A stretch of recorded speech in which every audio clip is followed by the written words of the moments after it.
Are you looking for a cheap way to light your videos and still make them look great? Well, if you are, keep watching because we're going to be talking about that coming up.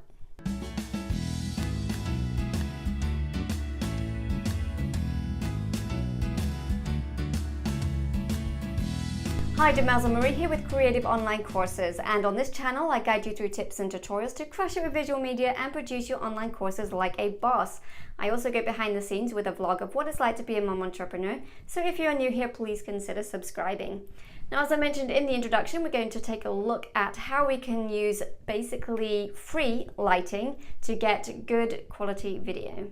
So this is natural light. I'm using a big window here, and that is lighting my face on this side, and it's causing a little bit of a shadow on this side, which actually provides a nice little bit of contour to the face.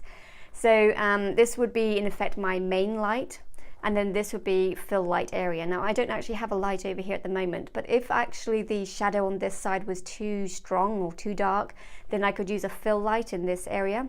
If you're not using professional lights and you just want to keep everything natural light, you can use a reflector to bounce the light back into this side of the face.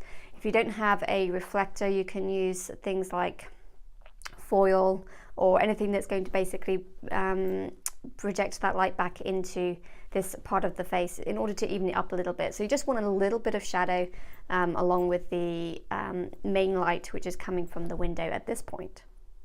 So this is using window light as well, but this time I'm standing directly in front of the window so that it's lighting my face really evenly. So whereas the last time I had the window off to the side and therefore it lit this side of my face, but there was a shadow on this side of the face, this time it's even. And this can be quite nice for beauty shots, like beauty videos and things like that. It's also an easier shot to get because all you have to do is stand in front of the window and you don't have to worry about one side of your face being too dark and too much in the shadow.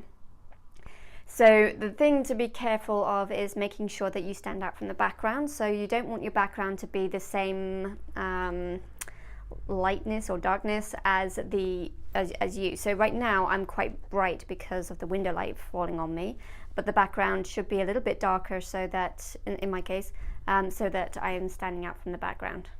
Obviously this is not a good example of using window light, so at the moment of course I have it behind me, which is basically causing me to be in silhouette, and that means that you can't really see my facial expressions, you can't really engage with me in the same way, and it loses that connection. So make sure that you have the window light coming in front of you rather than from behind.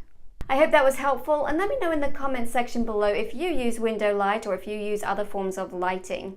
Thanks for watching, and if you are interested in more tips and tutorials on visual media or producing online courses or what it's like behind the scenes of a mum building a business, then be sure to subscribe, and you can watch a couple more videos right here as well. And please hit that like button if you like this video, and we will talk soon.